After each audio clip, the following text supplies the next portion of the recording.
करवा चौथ की व्रत की कथा। एक साहूकार था जिसके 7 बेटे और 1 बेटी से। सातों भाई और बहन एक साथ बैठकर भोजन करते थे। एक दिन कार्तिक के कृष्ण पक्ष की चौथ का व्रत आया तो साहूकार की पत्नी, उसकी बहुओं और बेटों ने व्रत रखा था।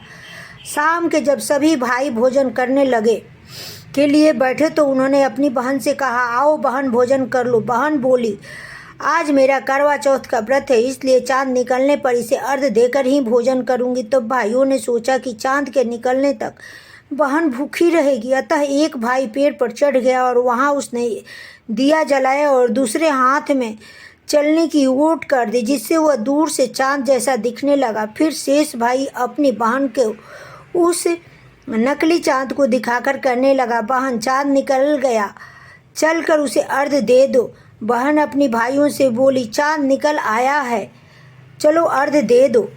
भाभी बोली, ये तुम्हारा चांद है, हमारा चांद रात को निकलेगा।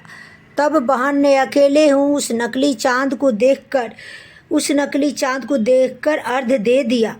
अर्घ देने के बाद बहन ने खाना लिया। पहला ही नेवाला मुंह में डाली कि उसमें बाल आया, दूसरा में कंकर आया, तीसरा में मुंह की ओर करते हैं उसके ससुराल से संदेशा आया कि उसका पति बहुत बीमार है, जल्दी भेजो। अपनी लड़की की विदा करके माँ ने कहा, रास्ते में तुम्हें जो भी मिले उसके पाँव पड़ना। जो कोई भी सुहागिन रहने का आशीर्वाद दे उसे पल्ले में गांठ लगा लेना, उसे कुछ रुपये दे देना। बहन जब भाइयों से विदा होकर ससुराल की ओर चली, रास्ते में जो भी मिला उसके पाँव लगी। सबने उसे आशीर्वाद दिया, तुम 7 भाइयों की बहन, तुम्हारे भाई सुखी रहे, तुम उनका सुख देखो। सुहाग का आशीर्वाद किसी ने नहीं दिया। जब वह ससुराल पहुंची तो दरवाजे पर उसकी छोटी ननद खड़ी थी। वह उसे भी पाँव लगी तो उसने कहा, सुहागिन रहो, दूधे नहाओ, पूते खलो। उसने यह सुनकर उसके पल्ले से गांठ बांधी और उससे सोने की सिक्का दिया।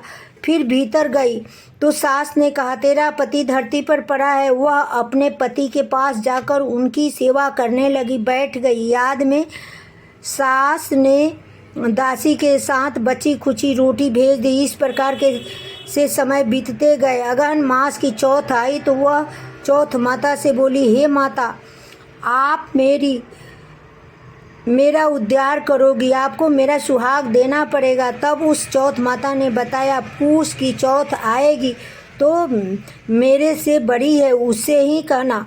इतना कहकर चौथ माता चली गई। फिर अगले महीने पूस की चौथ आई और वह भी यह कहकर चली गई, आगे आने वाली चौथ से कहना। इस प्रकार से माघ, फागुन, चैत, बैसाख, जेठ, आषाढ़, सावन, भादो की चौथ आई चली गई। फिर जब आश्विन की चौथ आई तो उसने बताया कि कार्तिक की चौथ ही तुम्हारा सुहाग वापिस कर सकती हो, वो आए तो उसे विनती करना। फिर भी चली गई। वह कार्तिक की चौथ आई तो बोली, भाइयों की प्यारी करवा ले, दिन में चांद उगानी करवा ले, व्रत खंडन करने वाली करवा ले। सुनकर वह चौथ माता के पाँव पकड़कर गिड़गिड़ाने लगी, हे चौथ माता, मेरा सुहाग तुम्हारे हाथों में, आप मुझे सुहागिन करो।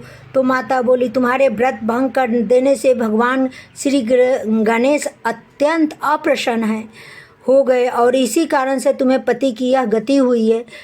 अब यदि तुम पुनः पूर्ण रूप से विधि विधान से व्रत करोगी तो तुम्हारा पति जीवित होगा। यह सुनकर उसने विधि विधान पूर्वक व्रत किया और चंद्रमा निकलने पर उसे अर्घ दिया। उसे इस प्रकार के व्रत संपन्न करने से गणेश जी अत्यंत प्रसन्न हुए और उनकी आज्ञा पाकर करवा चौथ माता ने अपने टीके से रोली लेकर उसके आदमी पर छींटा दिया और उठकर उसका आदमी खड़ा हो गया। आज मैं बहुत सोया, वह बोला।